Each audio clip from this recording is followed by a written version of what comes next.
Coming up on TekThing, make your Nintendo Switch even more awesome with these 5 accessories. Music servers, they're still free. Chocolatey package server, you might pass. All that more coming up on TekThing. Thank you, patrons. Without your support via patreon.com/TekThing, Shannon and I wouldn't be able to make the show for you each and every week. Join the crew that makes TekThing possible at patreon.com/TekThing. Thank you. I'm Shannon Morse. And I'm Patrick Norton. And this is TekThing, where we have something useful in every single show. No, we're just gonna rock today. We are pre-recording this episode because I'm going to Australia, and I am currently there because this is the future. As a matter of fact, you're like 24 hours ahead of us. You're a day ahead of me. By the time you're watching this, Shannon is a day ahead of me. Pro tip, by the way, Google Calendar does not sync airplane times correctly if you're going over the international dateline. Don't let it freak you out if you book a flight over that dateline and then Google Calendar tells you that you're actually leaving like a day before. Maybe it'll correct itself on the flight back. You know, I hope it does. I really do. Maybe Google's just trying to make sure they want you to miss your flight out so you'll stay at home and use more internet. Crafty Googles. Did I tell you that there is an actual new wireless provider, internet provider? No. So, yeah, of course, you've probably heard me muttering about the lack of competition, although it's not actually that bad. Okay. Because there's like a couple DSL providers here in the Bay Area. Yeah, there's a few. But not many. It's crazy. There's a startup called Common Networks. It has a bunch of engineers that come out of Square. Yes, that Square. And they're like launching the trial of this high-speed internet system, 50 meg up, 50 meg down, $50 a month. Oh, wow. I don't know it's if they'll choose me, but please, Common Network, please, please give me an alternative to Comcast. That's pretty cool, yeah. Just because I'd like to have, I can, you know, it's like, well, I've got 150 megabit down. It's like, well, you know, I need like 45 megabits of that to stream 3 4K sessions simultaneously, which I never do. But 50 meg up? Yeah. Oh, yeah. That sounds amazing. Uploading videos. Uploading 5 videos times to YouTube. faster than I do now. Yes. Rock and roll, people. Awesome. You know what is also rock and roll? What? 18 hours straight of Nintendo Switch playing with no potty breaks and not leaving your seat on your flight to Australia while live streaming it over the internet in the plane. Go for it. I don't know if I can do all of that at once and not use the restroom at all. We'll get you Depends. 18 hours. Depends. Good. Good. How long is your flight? Gracious. It's probably like 24 hours. I think it's about 18. 36 hours. Oh gosh, no. Well, today I am looking for the best accessories for my Nintendo Switch. So I've got 5 different items that I personally use every single day, and honestly, at this point, I just can't live without them anymore because my Nintendo Switch is my second baby, other than my cats. Those are my first babies. The Nintendo Switch is my second baby. Have you told your gaming PC that it's no longer your baby and it's been replaced by the Switch? It has grown older. So, number 1 on my list is the Anker PowerCore Plus 20,100. It's a USB-C charger, and it's $65.99 right now on Amazon, but that price does fluctuate.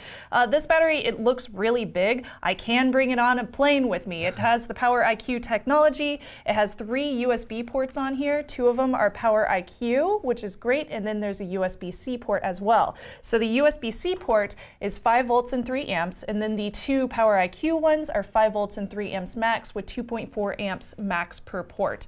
This thing fully charges in about 8 hours, so you'll have to leave it on its charging for, I would say, overnight.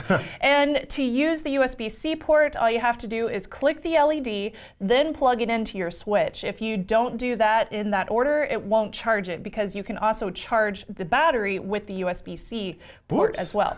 So, yeah, keep that in mind. It's always embarrassing to drain your mobile device while recharging your battery. Drain the mobile device.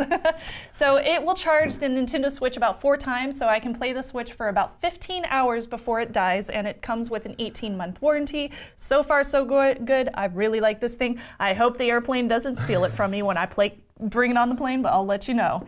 It is legal. I can't bring it on there, so I checked just to make sure. Just print out all of your calculations and data and stuff. Yeah, oh, I'm going to. You know I will. And laminate them. Number 2 is the Belkin Mixit DuraTek Kevlar USB-C to USB-C cable, 4 feet, and I got the one in rose gold. It is $30, $29.99. That's not rose gold, that's pink. Okay, well, it looks pink on our preview monitor, but it's actually rose gold. It's very pretty. Yeah. I apologize. That is a very rose gold, but it was shockingly pink. So it's 4 feet long, super, super durable, and it supports 3 amp charging, and it has this strong fiber cable. It has aluminum casing on the ends around the connectors, and it has flexible insulation. So when you move it around like that, it's kind of going to keep its bend, which is really, really nice. And it comes with a 5-year warranty as well. So I like those, and apparently it's made out of the same fibers that actual Kevlar suits are made out of. Wow. So it's supposed to be durable enough that your ports will last for a very, very long time, hence the 5-year warranty. The trick is right here. Yes, exactly. So cables don't necessarily come with those warranties, so I gotta say, like, if this thing gets destroyed in the next 5 years, I'll send it back, but you know, it's pretty durable, so we'll see how it works out. I like it. 30 bucks for 5 years, I gotta say, it's a pretty good deal. Cool. And number 3, so this one is called the Nintendo Switch Pro Controller. I'm sure you've heard of it. It's $69. This thing can not only read amiibos, but it also includes the rumble pack inside of it, so you get that same rumble that you would get from the regular controllers. Nice. It also includes a charging cable in the box, so you can charge it straight from your Nintendo Switch dock, and it has 40 hours of battery life. And I gotta say, compared to the Joy-Cons on the end of the Nintendo Switch, this thing is so much more comfortable. It feels like an Xbox 360 controller. Seriously.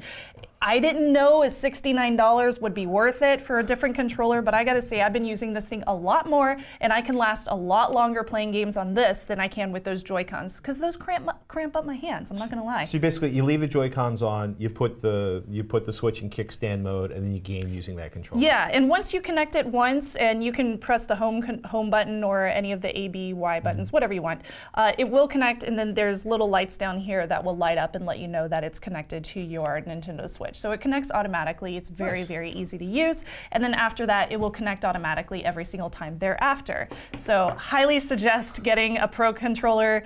69 bucks, yeah, it's a little pricey, but it's worth it. Trust me on this one, especially if your hands cramp up. When you keep screwdrivers in your purse, it always pays to have screen protectors. Yes, it does. Yes, I know all about that.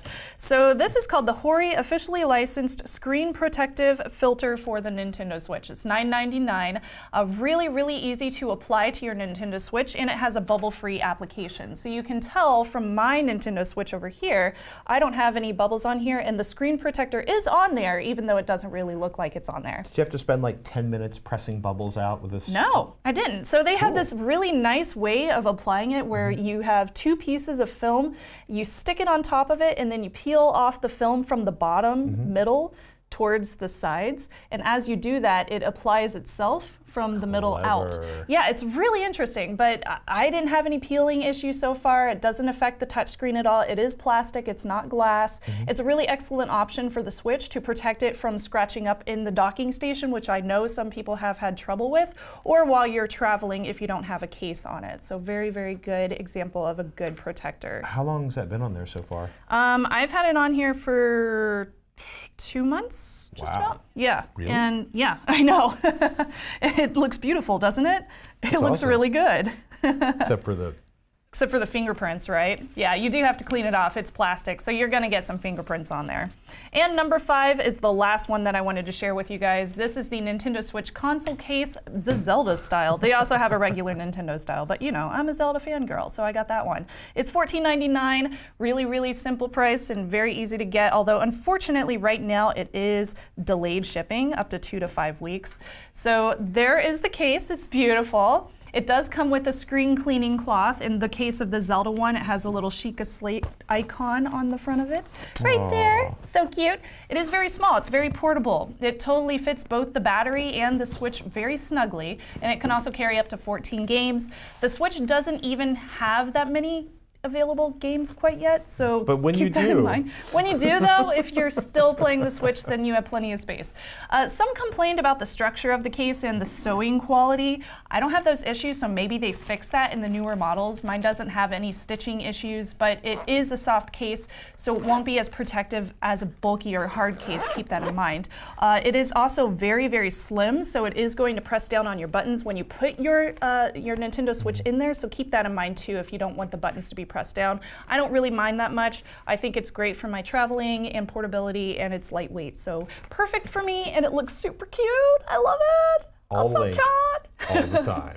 Let me know what accessories you guys have found for the Nintendo Switch too, because I'm always looking for nifty little things that help me out with traveling with my Nintendo Switch. More games! More games! Yes! I can't wait to play Mario Kart. So let me know in the comments below, or you can tweet me at Snubs or at TekThing.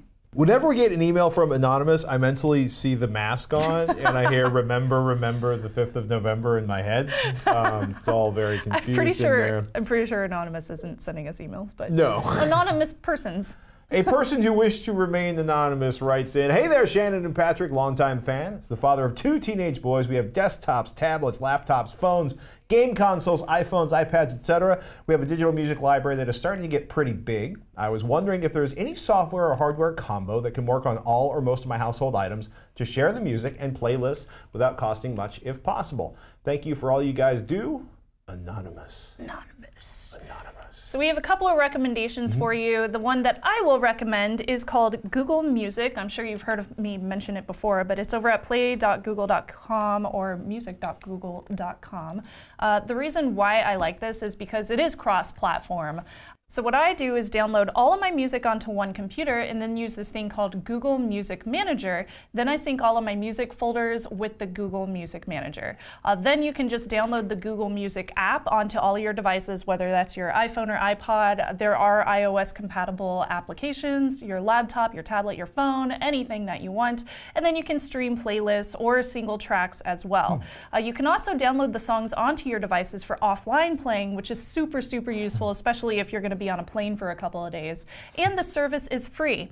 Now, along with that, if you want to use Google Music to also stream from radio stations or different playlists that are created by Google Music or by other users, that's going to cost $9.99 per month. Or if you're a family, it'll cost $14.99 per month for up to 6 people. Yeah, it's really not. I've been doing the $9.99 per month one for just me, and it comes with YouTube Red.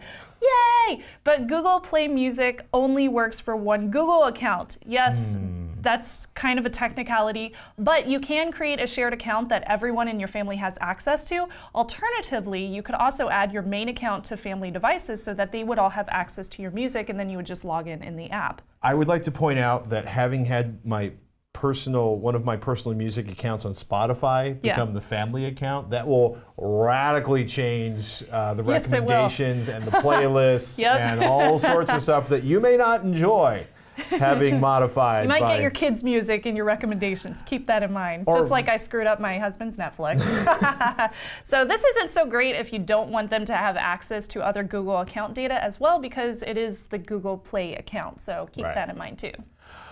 I was thinking like on the cheap and keep it simple stuff. Keep it simple, stupid. Keep it simple, stupid. That's not the way my dad used to say it, but it is the exact meaning that he had. The Google Play is awesome, especially if you want the music everywhere you go and you're trying to travel. If you're just looking to share music inside the house, the music is in the house. Get out. This might sound a lot like something I said last week, but if you have a Windows box you can leave running, go right down into the little box into the corner of your monitor, type media server or media streaming. There we go. If I type the right thing and I get the right box. Oh, yes. Turn on media streaming. Just beware, in Windows 10, that'll stream all the media files from like all the folders in this. It'll basically give you, you can't just be like, I want this folder. There are ways around that. For example, you could say only share 5-star content and then make the music all 5 stars but not do any video files or stuff like that. So you may need to kind of tweak it. It is cheap and instantaneous if you have a Windows machine you can leave on 24/7. Cool. And like Shannon mentioned last week, Plex is a really cool tool for getting the medias around your house. One of my favorites that's been around for a long time, universalmediaserver.com. Super simple, super easy. It's a DLNA compliant UPnP media server. It runs on Windows, it runs on Linux, it runs on Mac OS X. Awesome. And before you go, but wait, the PlayStation 4 actually now supports DLNA. The irony was that like Sony, who was a huge part of DLNA, didn't put DLNA support into the PlayStation 4 until their entire user base went, why? Or a significant portion of it. That's so good. Oh, I'm glad they finally included it. Yeah. We have a PlayStation at home, and I was kind of upset about that. What's really frustrating, though, is that like the Windows Media Server will stream to a Sonos, but DLNA servers will not stream to a Sonos. What? A whole nother conversation. I'll get into it another time. And one I haven't touched in a long time I want to play with, Subsonic, has been around for a long time. Oh, cool. And which, along with being a beloved application, also has a really, really enthusiastic user base and a very attractive website. That they do. I like it so much. Like I mentioned before, DLNA will serve most everything but a Sonos box. And of course, streaming from a dedicated NAS box is nice too. I think when she gets back from Australia, we will show you basically what it looks like inside one of the Synology boxes when you have the application running. Cool. Yeah, I mean, there's no, you can share files with the jankiest old Windows PC or Mac PC you have laying around the house. Yeah, you don't totally have to spend a lot of money to do it. So know that. So you have plenty of options, but of course, if you guys out there have any other recommendations, you can leave those in the comments below, or you can also email ask@tekthing.com, or you can tweet us @tekthing, @PatrickNorton, and @Snubs. Patreon.com/TekThing. People, TekThing patrons, they can watch our build videos, subscribe to an audio-only feed, or check out videos of the edit of every single show. And if you're a patron at the $10 level, you can join Shannon and I at our monthly hangout. Thank you for your patronage. You make the show possible. And hey, we understand if you can't donate. If you got a question, curious to see us review something, got a tip or an idea, please fire them on out to ask@tekthing.com.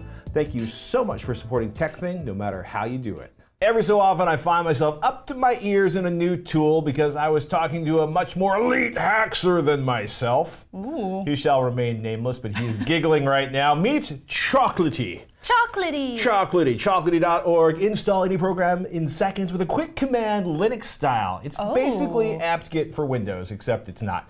More accurately, Chocolatey is a global PowerShell execution engine using the NuGet packaging infrastructure. Think of it as the ultimate automation tool for Windows. Chocolatey is a package manager that can also embed wrap native installers and has functions for downloading and checksumming resources from the internet, useful for when you have public packages but don't have distribution rights for the underlying software the packages represent. Okay. I like the sound of this already. Yeah, you know, if you love the command line, and you want a way to easily install things in Windows in the command line, or you want to get your scripting on and go crazy, chocolatey.org is a place you should be going to. Okay. So how do we install this baby? Okay, so they have wonderful instructions over at chocolatey.org. Okay. And, you know, installing is a command line kind of hoot. So we're going to right-click here in the Start menu. And so this is basically what I did, right? I right-clicked on the Start menu, and ironically, I have Command Prompt Admin on this machine because it hasn't received the latest the creative upgrade. On the desktop I saw this on originally, Windows PowerShell admin was already installed, which creates, it's just a pain in the ass to get PowerShell to load Chocolatey, or just, quite frankly, I'm lazy. It was more work than I wanted to do. Okay. So it turns out, if you have the creative upgrade, if you type in Command and you hit Control, Shift, and Enter, you have now opened a Windows command line. Basically, you've opened a command prompt elevated with admin. Admin privileges. Okay, admin privileges, yeah. Cool, okay. So then you get over to the Chocolatey install page and you grab this giant line down here, which looks something like this. You just copy and paste that baby. And then you hit Enter. Okay. And then it does its thing. Then it does its thing. And it's going to take a couple seconds. Okay. Warning, it's very likely you'll need to close and reopen your shell when Chocolatey is done. That's fine. We're good. All right, so I'm going to close that. I'm going to get my incredibly lazy 3-fingered salute on there. And now I'm going to, I assure you, there is no opera on this machine. Oh, okay. Okay. So, do you see yeah. no opera? No, good. I don't see opera. All right. Choco, install opera. Chocobo. Wow. Oh, You want to run the cool. script? Yes. Oh my gosh, Boom. this is just like sudo apt get install or sudo apt install. Yeah, I mean, there's a couple of other, Paint.net's a favorite, Minecraft. There is a tremendous number of packages that are available. For example, this is the chocolatey.org/packages, and this is just if you search for browser. There are thousands and thousands of packages. I would also, awesome. Yeah, it's a really fascinating tool. If you look at the top of the Chocolatey webpage, your use of the packages in this site means you understand that they are not to be used for organizational or production purposes and that they are not supported or guaranteed in any way. For more details why, please read the disclaimer. Okay. So it's a really cool tool. Yes. It's a very elite hacksery kind of tool. It's very cool. Yeah. I love it. Fun for automation. Packages are reviewed and approved before they become available, but in the words of my elite hackster friend, quote, I only use projects by people and organizations I know, because you can do some evil stuff to the packages after they've been approved if you're an evil kind of person. So I'm probably not going to spend a lot of time running this on my machine. Because I also like, you know, with the Nanite Pro that I have, I basically set up a whole bunch of stuff, and then it tells me like, hey dude, we have updates, and I can basically click on the updates I want to install, and that does that automatically. Yeah. I talked about that, I think like a year ago. If you guys are curious, I can take a look at it again. And if you've never been to Nanite and you install a lot of Windows machines, life-changing. Nanite's amazing. It is. Actually, let me just open up, just because we love Nanite so much. Check out the website. It helps if you actually spell it with 2 I's and not 1. What a lovely parking page. There we go. Install and update all your programs at once. I love Nanite. It's so wonderful. I just want to say that one last time. So how many packages are there available for Chocolatey?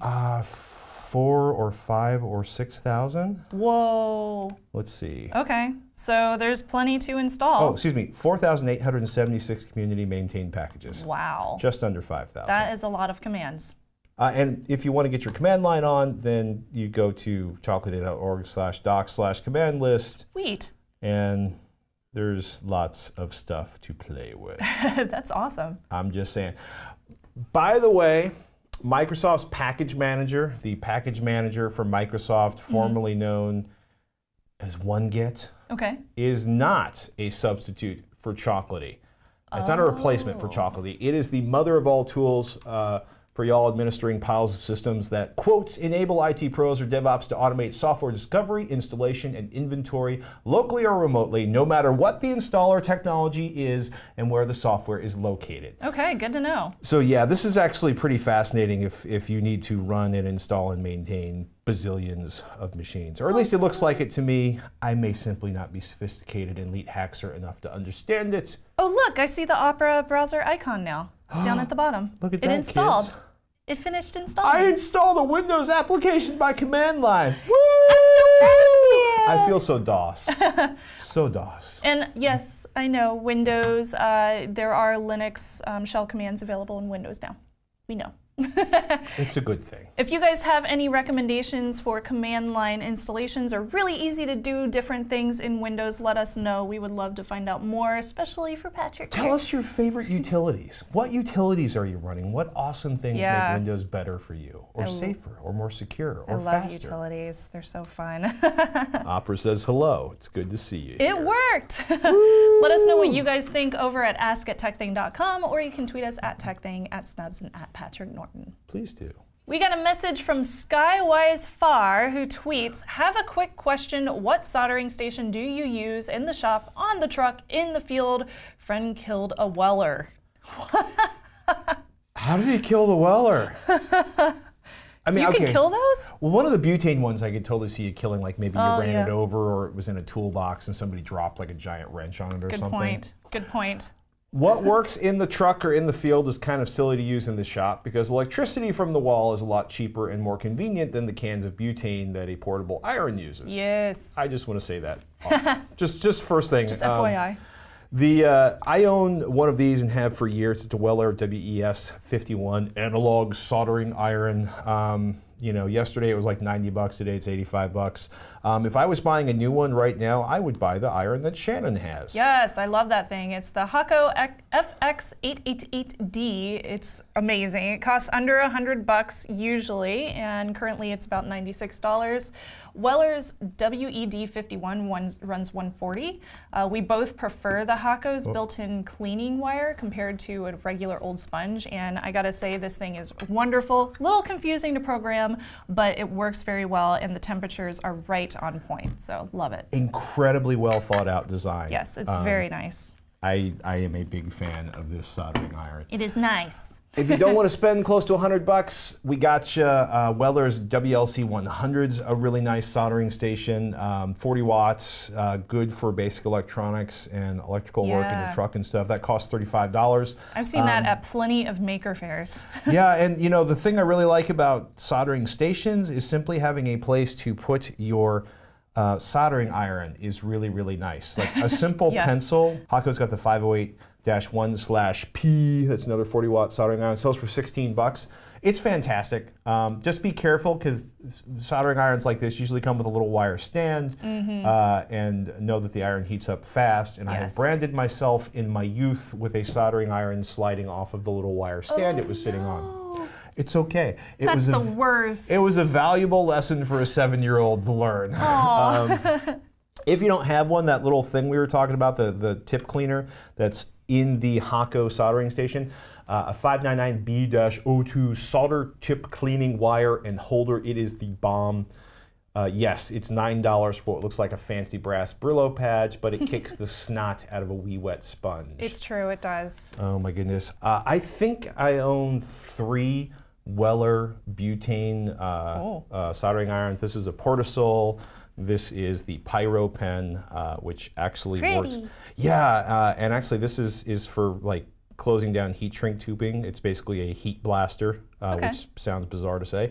And they also have kits, which are really nice, which have a bunch of different bits inside of there. Awesome. All of the ones I own are old enough to predate the piezo or electric starting that is now pretty common with butane soldering irons. Like, so you'll literally sit there with the gas filled, you know, you press the butane canister into there and you fill it full of butane and you flip it over and you light it on fire and then you wait for it to heat up and then you blow out the flame and then you go solder stuff. Oh, it sounds so fun. There's something awesome about holding a lighter up to a plastic object filled with butane. You don't hold it on the plastic part, you hold it on the metal part. Humor aside, I've never had an accident with one of these, but the self-igniting stuff sounds nice. Yeah, it does. If you're looking for one today, one of the best reviewed options out there is the PowerProbe PPSK. Great reviews, sells for 41 bucks with shipping. Nice. And it also has the electric ignition. It's a good price. And lots look at all the things. Yes. Oh, that looks so useful. It does. Notice it has a little like heated X-Acto blade inside of there. One last one before I go. One of my oldest butane soldering irons looks exactly like this one, except it's a different color. This is a Portasol P50. It's under 16 bucks on Amazon. Has good reviews. I've used similar designs and enjoyed them. And if you can't quite see what's down here, that's actually a striker from a lighter in the top of that to help you light your iron. How useful. They are. Yeah. I've used them in Baja. I've used them when we were doing weird field stuff. I have 3 because one of them's in my truck, another one's in my Baja box, and the third one was lost in my garage inside of a large. You know, I was actually like inside of a large box full of paperwork. Oh, what? I was just like going through this. Weird. Yeah, even by my standards, that's bizarre. If you are using these in the field, always keep a spare tank of butane, an extra lighter or igniter of some type, and some rosin core solder. If you plan on using tools like this in the middle of nowhere, it sucks to have the tool you need but not have the fuel. There is nothing sadder than somebody being like, I need to get my truck running, but we have to solder this wire, and somebody being like, I have a soldering iron, but it won't heat up. No. Yeah, so I have a big can of butane that goes in the sack with each one of these in its location. So. Cool. Well, I hope this helps anyone out there who is shopping for soldering irons. I know I love mine. And of course, if you guys have any soldering tips, let us know. Email ask@tekthing.com. We would love to check out what you guys are using for your soldering use case scenarios. And also, real quick, wanted to mention, hit that notification button. It's a little bell icon on YouTube so that you can get the episodes as soon as they release. And I'll be hanging out in the comment sections having conversations with you guys about the segments that we're doing each and every week. And lastly, as long as this episode airs before the Australia meetup, hit up hackacrosstheplanet.com to sign up to find out when we are having our Australia meetup. Hopefully it hasn't happened yet, just in case. And I guess I would say that's my analog pick of this week. That's a good pick. Is a meetup in Australia. I wonder if I'm brave enough to build like a CMOI, like a 6-part amp, but this is a headphone amplifier kit from the crew at JDS Labs, who are awesome and in St. Louis right now. Do it. I think you should do it. Do it. We'll see. All right, that about wraps up this episode. Thank you so much for watching. I'm Patrick Norton. I'm Shannon Morse. And I apparently can't read today. We'll see you next week on TekThing. Not that I've said that 125 times in the last 2 years.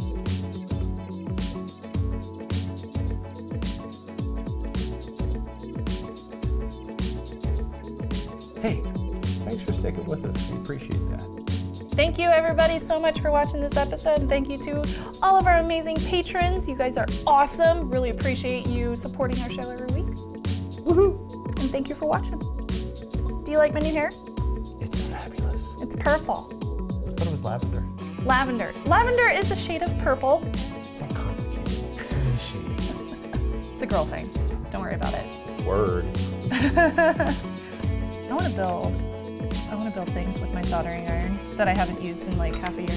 Poor soldering. And I love you. Don't lick it. Nah. Do not lick the soldering iron. No. Especially not when it's on. No. Oh, ouch. Yeah. That would hurt. Yeah. That'd be a really bad idea.